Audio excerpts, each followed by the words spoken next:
What's up, guys? Jimmy's Jeep Stead coming back at you. 95 Cherokee under the knife right now.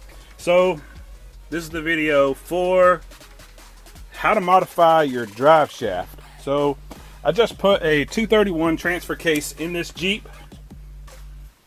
I don't know if you can see it there. Somebody put a 242 in it. It could have come stock, but the 231 doesn't hang as low, so it gives me a little bit better ground clearance, yada yada. And I did a SYE. So now I'm going to use the front drive shaft as the rear. We do a lot of rock crawling here in Georgia, Alabama, Tennessee. So I'm sure this has been done plenty of times. Hadn't seen a video on it, so I figured I'd make one real quick.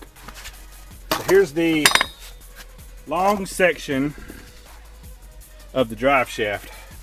I took it to my steel supplier today. There was a weld here all the way around where it welds to the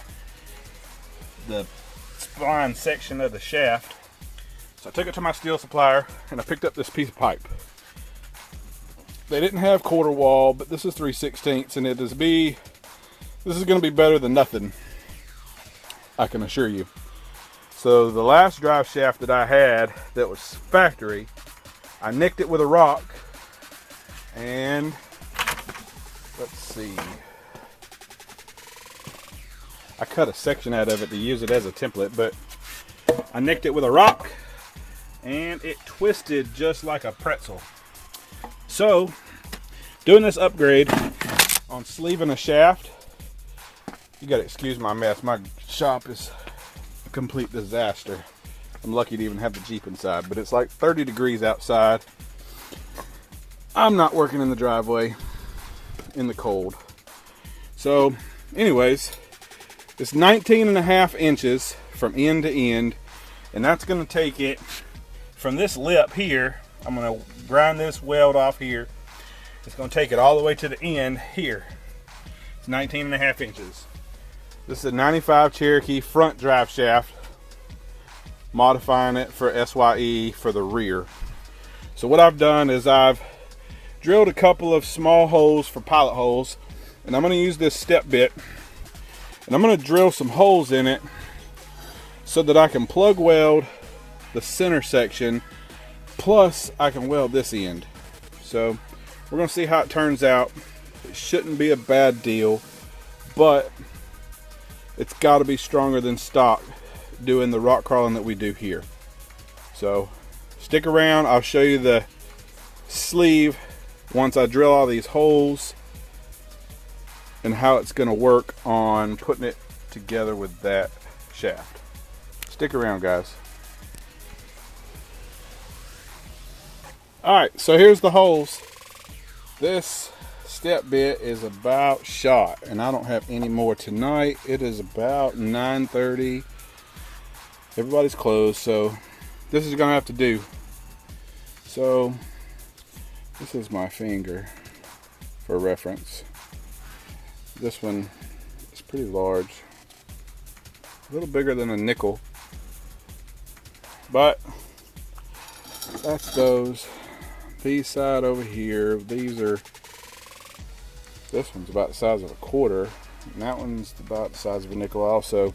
So anyways, regardless, that ought to give it plenty of weld space, because technically it doesn't really even need anything except for just the ends.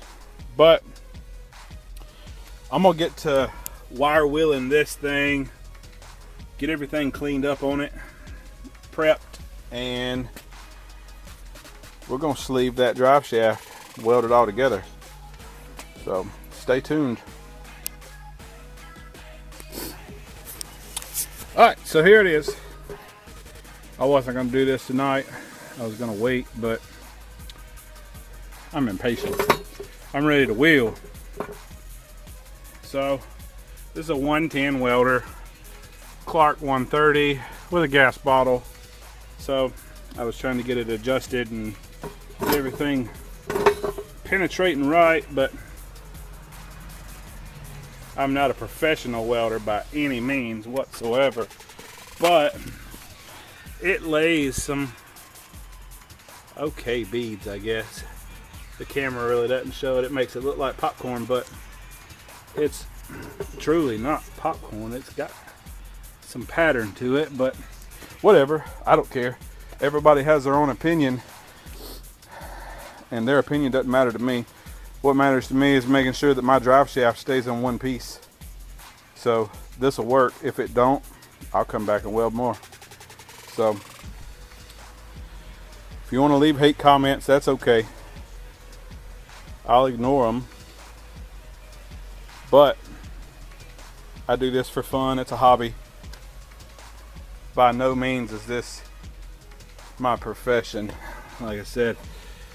And shoot, I don't think there's any videos out there. I was just thinking, I was like, there's got to be a way to make one of these drive shafts and not pay $400 or $500 for one of the off-road manufacturers' drive shafts. Not that they're not worth the money, but come on now, this is a Cherokee. I'm not building a 1-ton CJ. It's a 95 Cherokee with 215,000 miles on a 4.0 with an automatic. It's a 8 1/4 and Dana 30 on 37s. Yes, I know I'm nuts, but you know what? I have only broke one axle, and I've been wheeling this thing for about 3 years, very hard. People say that you don't wheel hard if you don't have tons, blah, blah, blah. But I'm here to tell you, the crew I ride with, everybody's built but me. So I keep up with everybody until stuff breaks. So anyways, that's that drive shaft modification, guys. 3/16 is the thickness of this pipe. You can use 1/4 if you want. 3/16 should be plenty thick, since we're going over the top of another steel structure. Now, if you were building your own drive shaft, cutting the pipe out in the middle and doing it that way, then yeah, 1/4 would probably be the way to go. But my steel supplier today did not have the 2.5 inch 1/4 wall pipe in stock. All they had was 3/16. So I want to go wheel Saturday, so I'm trying to get it together before the weekend. So I'm gonna work with what I got. Anyways, if you like what you see, go ahead and like this video, comment. If you have questions, go ahead and drop a comment below, and hit the subscribe button so